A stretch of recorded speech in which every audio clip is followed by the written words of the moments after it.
What is Zen Buddhism? Well, Zen Buddhism can be thought of as an enlightenment, which can come from the different forms of meditations and also awareness rather than faith. The word Zen is actually taken from the word Chan, which means meditation and meditative state. This word is also a realization of Buddhist truths, which could be one of the reasons that the word Zen was added in front of Buddhism. Bodhidharma is the man who is believed to be the first Chinese teacher of Zen. He said, "Once mortals see their nature, all attachments end. Awareness isn't hidden, but you can only find it right now. It is only now. If you really want to find the way, don't hold on to anything." Buddhism was considered a religion in ancient Japan in 538, where the ruler of the Korean kingdom presented a picture of the Buddha, some scripture scrolls, and ornaments to the Japanese Emperor Kimini. However, there was a problem. Japan already had a religion. This religion was called Shinto. Shinto had a similar beliefs to Buddhism, but people were reluctant to change to another religion. So the Monobe and the Katanomi clans strongly opposed Buddhism. The more influential Soga clan favored Buddhism because they believed that it would enrich the culture of Japan. Then 40 years later, someone called Prince Regent Shotoku was appointed regent to the Emperor Suku.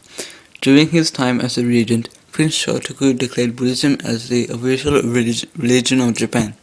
In order for him to do this, he issued a 17-article constitution. This constitution emphasized the Buddhist and the Confucian principles. He also ordered the building of many Buddhist temples. The most famous of all these temples is the Horyuji Temple, which is the world's oldest wooden structure. There was already a religion in Japan before Buddhism. This religion is Shinto. Shinto means the way of the gods. Shinto is described as being as old as Japan itself. The gods in Shinto are called kami, which are sacred spirits which take the form of concepts and objects which are important to the human race. These include wind, rain, mountain, trees, rivers, and fertility. There was also Christianity, which was introduced to Japan in 1549. However, Christianity was excluded about a century later, surviving only in areas around Nagasaki. Other religions include Hinduism and Islam, but they weren't really influential, only being a small minority religion. Buddhism influenced the lives of all the Japanese back then. The Buddhist temples which were built had many facilities which helped our ordinary people. Some of these facilities in these temples included hospitals, education centers, and pharmacies. Zen Buddhism also taught people different traits. Some of these include being loyal and to respect everyone and everything. Zen Buddhism also taught people to be well behaved and not to start fights. However, there was still a lot of conflict between both Buddhism and Shinto. But over time, these two religions learned to coexist with each other. Then in 1191, the Zen sect was introduced to Japan from China. This sect complicated many theories which appealed to mainly the samurai.